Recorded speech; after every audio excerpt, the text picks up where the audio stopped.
Salve, galerinha misteriosa do YouTube, tudo bem com vocês? Contem pra mim como vocês estão, porque eu estou ótima, é claro, novamente aqui para mais um papo sinistro, misterioso e muito assombrado.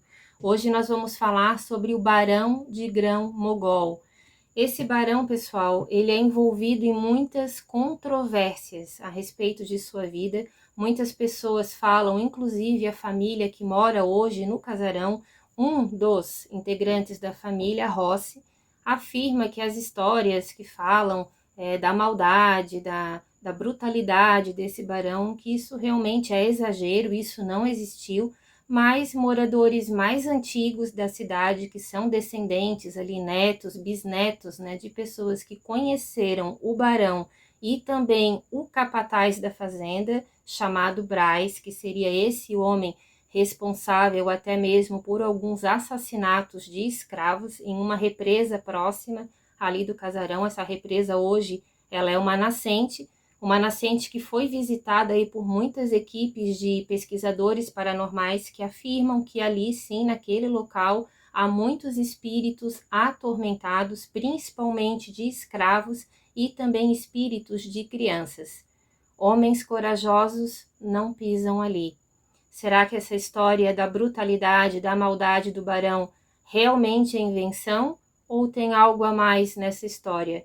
Ele é considerado por alguns um homem muito bondoso, né, com os escravos, porém correntes, argolas de correntes que ainda restaram dentro desse casarão podem divergir um pouquinho sobre essa bondade que alguns afirmam que ele tinha com seus escravos. Eventos paranormais também são presenciados ali na fazenda e também nessa represa. Será que isso tudo é verdade mesmo? Ou é apenas histórias aí que o povo conta? Aonde a fumaça, muitas vezes há fogo. Será? Vamos conhecer um pouquinho então da história do Barão de Grão-Mogol? Então vamos lá. Vlad, é contigo. Solta a vinheta.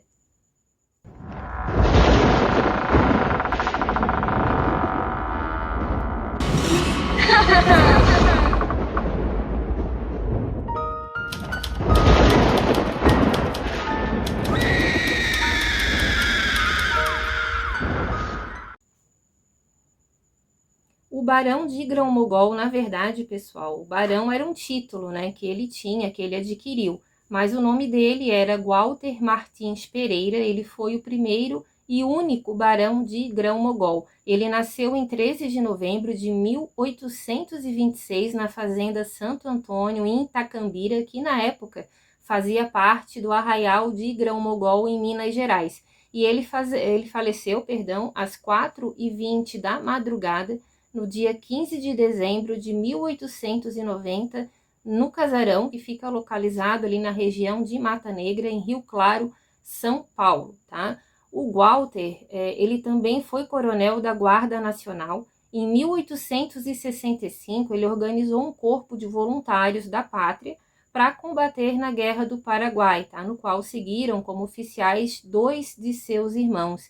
E em 1873, como recompensa ao seu esforço de guerra, ele então ganhou o título de Barão de Grão-Mogol. Em 1876, o barão, então, ele comprou do London Bank a Fazenda Angélica, tá? que fica, né, ali em Rio Claro.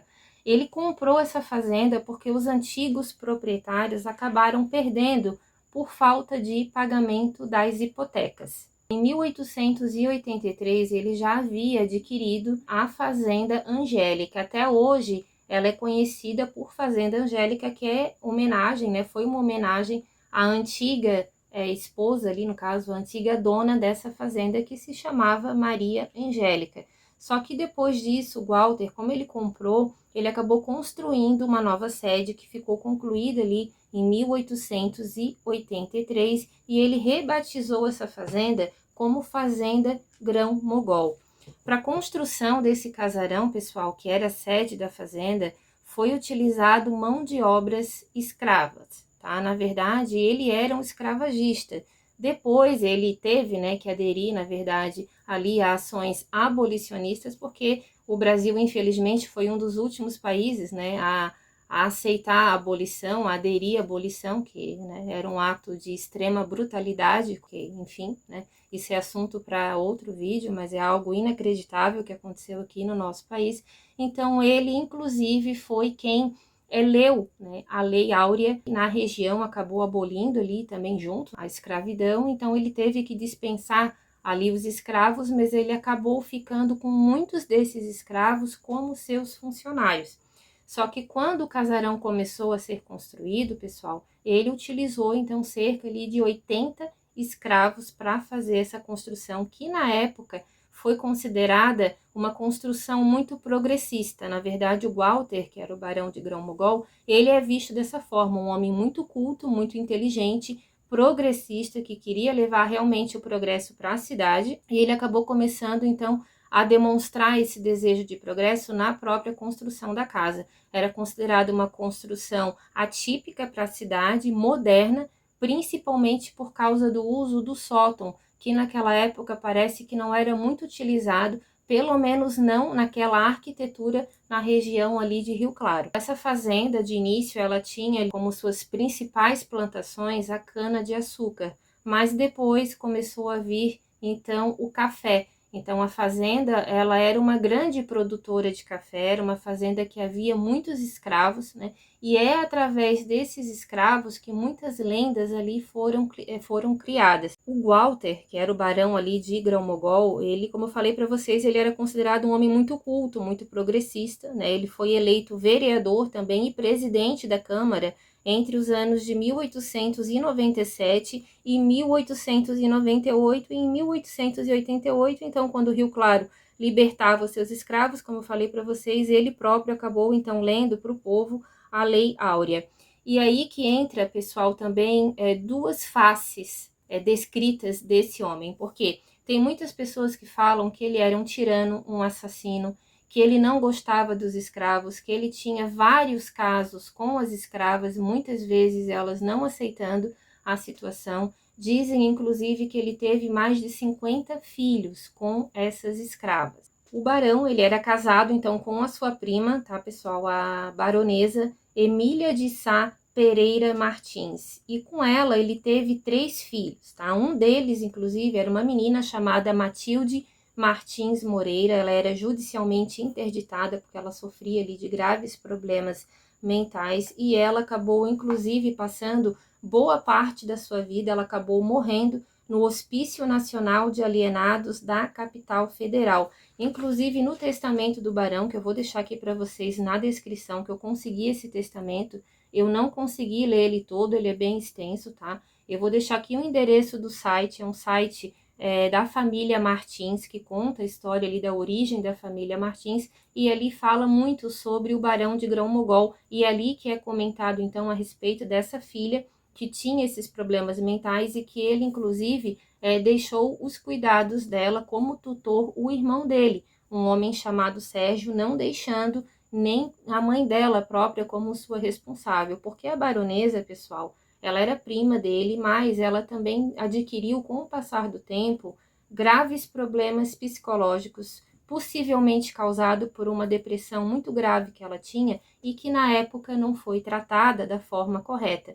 O barão, ele também era descrito como um homem muito mulherengo, então dizem que ele traía ela com várias mulheres, e isso, de certa forma, ele também deixou claro no próprio testamento, aonde ali ele menciona pelo menos uma das parceiras que ele teve, legitimando os filhos que ele teve com ela. Ele teve vários filhos, como eu falei para vocês, dizem, né, que foram mais de 71 filhos no total, e somente com as escravas parece que ele teve mais de 50. Agora, esses filhos com as escravas, eu não sei informar para vocês, não consegui encontrar se ele conseguiu legitimar. Então, a baronesa com certeza não sabia lidar com essa situação. O problema mental que ela tinha cada vez mais era agravado. Tem algumas lendas que envolvem a baronesa. Tem um integrante da família Rossi, eu não lembro o nome dele agora, mas eu li uma entrevista que ele deu onde ele falou que essa história que eu vou contar para vocês agora envolvendo a baronesa, que isso tudo não passa de uma lenda, mas as pessoas mais antigas falam que isso realmente teria acontecido e que teria sido algo muito triste na época, tá? a baronesa ela teria descoberto então uma relação extraconjugal do barão com uma das escravas. Só que essa relação extraconjugal que ele tinha, especificamente com essa escrava, não era mais um mero caso, né, onde ele iria procurar para fins sexuais. Parece que ele teria realmente se apaixonado por essa escrava, que era uma mulher bem mais jovem do que a baronesa, teria engravidado do barão e que ela também nutria esse sentimento por ele. Sabendo da gravidade, né, desse sentimento, a baronesa teria mandado o Braz, que era o capitão do mato, que eles falam, né, o capataz, capitão do mato, porque quando havia alguma fuga, alguma tentativa de fuga dos escravos, era esse homem que iria então caçar, né, esses escravos e trazer eles de volta acorrentados para a senzala. Então ela teria pedido para que o Braz pegasse essa escrava que já estava grávida do barão, teria mandado matar. Quando o barão descobriu o que ela mandou fazer, ele então teria aprisionado ela no sótão por vários meses. Inclusive parece que ela teria se machucado bastante em crises de nervo que ela teria sofrido e que ela teria escrito várias palavras com o próprio sangue na parede do sótão.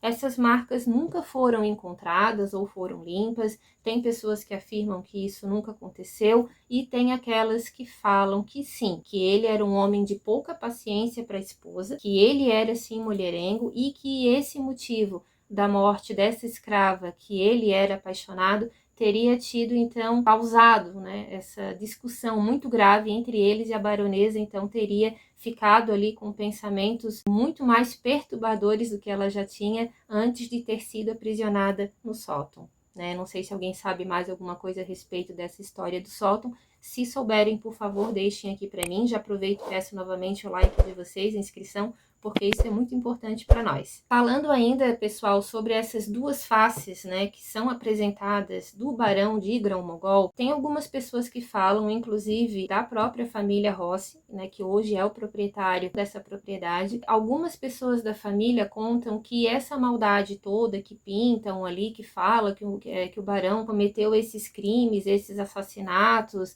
esses envolvimentos com as escravas, ao encarceramento da própria esposa no sótão, ele diz que isso tudo é uma lenda. Outras pessoas já falam que não, que isso tudo realmente aconteceu. E falando um pouquinho sobre esse capitão que ele tinha, o capitão do mato, que era o capataz da fazenda, teve um integrante, tá? Eu não sei se da família Rossi, mas era um senhor que também já morou alguns anos atrás nessa fazenda. Ele teria dito, ele já era um senhor de idade, ali com cerca de 71 anos, eu não lembro o nome dele, mas ele teria dito que o pai dele contava, né, que o avô dele também contava, que o Braz afirmava que ele não passava próximo da represa, que hoje é uma nascente. Ele disse que ele não conseguia colocar os pés próximos daquela mata, porque ele conseguia escutar os gritos dos escravos que ele teria matado a mando do barão.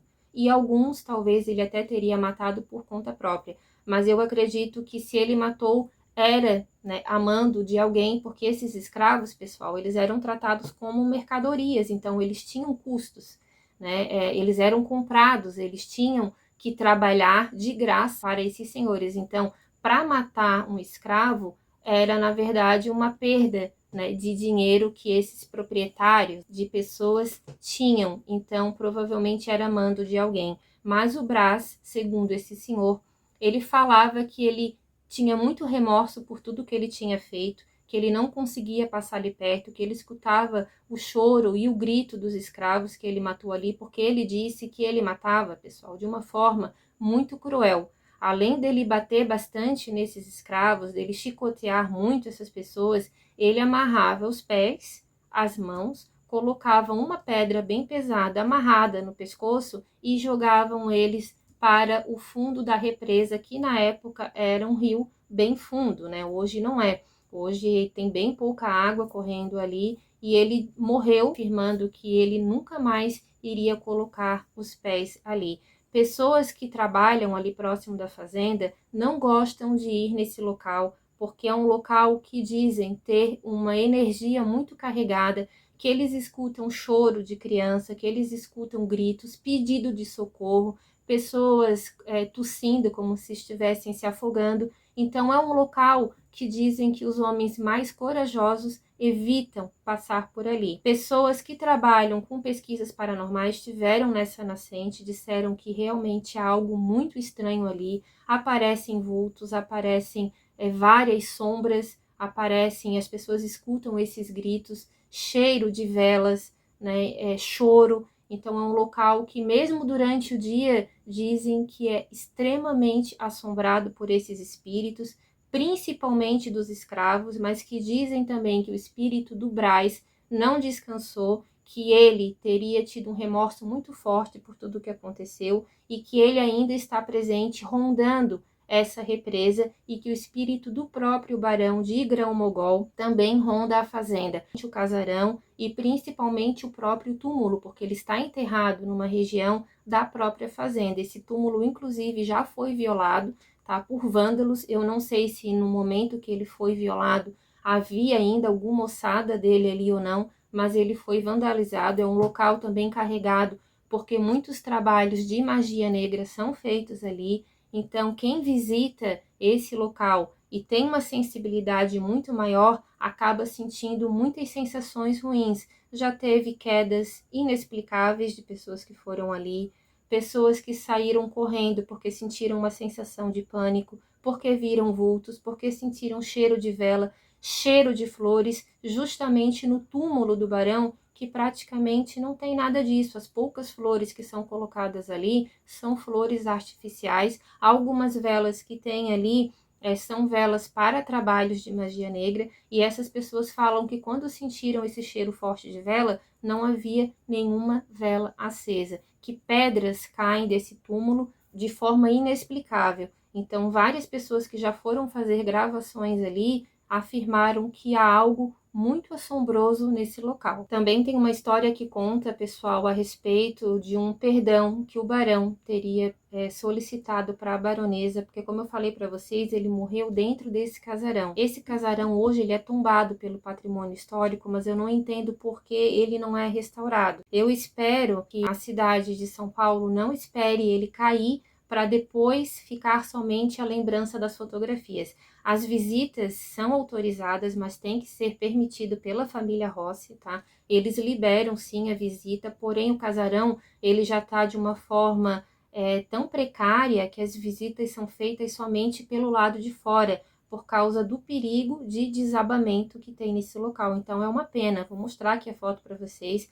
Ele mesmo ele estando totalmente abandonado por esse tombamento que ele teve, que é uma pena você ver, mas mesmo assim ele continua, ele tem uma elegância, mesmo na sua forma mais sombria. Então, falando ali da esposa do barão, a baronesa, a senhora Emília, ela teria negado perdão, porque ele pediu perdão pelo suposto, né, aprisionamento que ele fez com ela naquele sótão, e também perdão, tantas traições que ele havia feito por não ter respeitado ela como sua legítima esposa, e ela então, pessoal, teria negado esse perdão. Dizem que ele morreu pedindo, implorando para que ela o perdoasse, e ela não perdoou. E esse remorso, né, segundo ali esses pesquisadores, também ajuda muito a ele não conseguir encontrar o seu caminho. Referente ao fantasma, né, um suposto fantasma da baronesa, não foi mencionado. Eu acredito que as pessoas não viram nada referente a ela nesse local.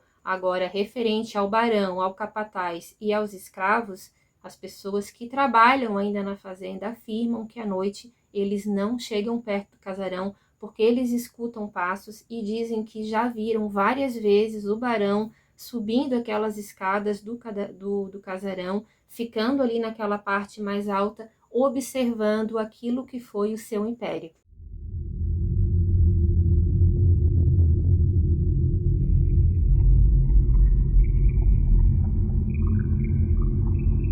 Eu não sei qual foi a causa da morte dele, mas ele foi então primeiramente sepultado no cemitério São João Batista.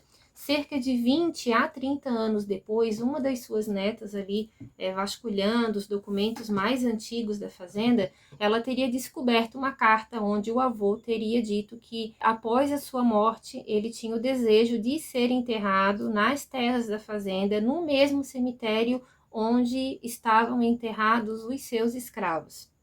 Eu não entendo por que que isso, se era uma vontade dele, eu não sei se ele estava lúcido no momento que ele morreu, mas eu não entendo por que que ele já não foi enterrado ali, sendo que, segundo essa carta, era uma vontade que ele tinha. Mas, enfim, cerca ali de 20 a 30 anos depois da morte dele, então eles conseguiram fazer o traslado do corpo dele, dos restos mortais, para a fazenda. Então ele está enterrado ali. Não existe mais nenhuma sinalização de cruz referente aos túmulos dos escravos, porque parece, tá? Isso não foi confirmado ali, mas algumas pessoas mais antigas falam que houve um incêndio ali próximo daquele canavial, porque hoje o túmulo está praticamente escondido dentro de um canavial, mas dizem que ali é um cemitério gigantesco de escravos e que muitos escravos hoje estão enterrados ali, porém não existem mais essas cruzes por causa desse incêndio que ocorreu. Então, assim, pessoal, em 2021, como eu mencionei para vocês alguns minutos atrás, esse túmulo ele foi violado, tá? Inclusive, as pessoas que violaram esse túmulo deixaram até mesmo as ferramentas ali, talvez até para voltar e depois, né, tentar fazer mais alguma coisa. Eu não sei se ele foi violado para tentar roubar algum pertence dele, se foi por pura curiosidade, se foi referente a algum trabalho de magia negra. Eu não sei se os restos mortais, se tinha alguma coisa dele ali, crânio, alguma outra parte da ossada dele, isso eu não consegui descobrir, tá? Até porque eu vi algumas reportagens que foram feitas lá por outros canais também do YouTube, só que no momento em que eles filmaram o buraco ali onde estava, onde era para estar os restos mortais, eu não consegui identificar. Então, até se alguém souber de alguma coisa, eu também peço que vocês deixem aqui no comentário. Como essa história repercutiu muito ali, até pela própria família, né, que reside ali naquelas terras, eles também acredito que tenham tomado suas devidas providências. Eu não sei se alguém fica cuidando desse local hoje. O túmulo, ele foi refeito, né, ele é um túmulo bem antigo. A lápide que tinha ali com o nome do barão já havia sido roubada há muitos anos, mas esse local ele recebe visitas diariamente. Eu não sei se a família cobra algum valor para que essas visitas sejam feitas. O que eu sei é que tem que ser agendadas com alguém da família, não é só entrar na fazenda porque é uma propriedade privada. Então, assim, pessoal, é uma história com muitas perguntas, né? Esse barão realmente era um homem bondoso? Se ele era tão bondoso assim, por que que o capataz confessou, né, que havia matado tantos escravos naquela represa? Será que o barão sabia dessas mortes? Ele não ia sentir falta da quantidade, né, de escravos? Porque os escravos naquela época não passavam de números. Então, infelizmente, isso aconteceu.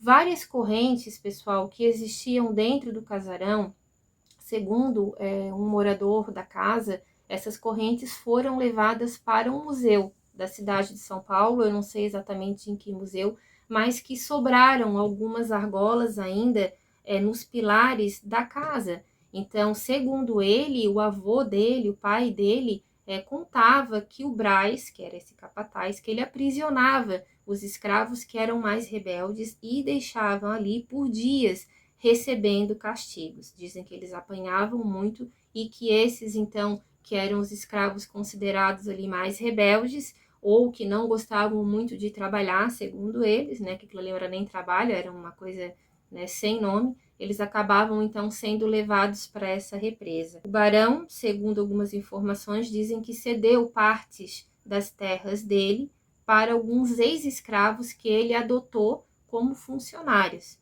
Não sei se essa história é confirmada ou não também, se alguém souber, deixa aqui para mim, por favor, nos comentários, para a gente, de repente, fazer uma continuação desse vídeo. Tá bom, pessoal? Verdade ou lenda, alguma coisa a mais existe nesse local. E correntes dentro de casa para aprisionamento de escravos existia.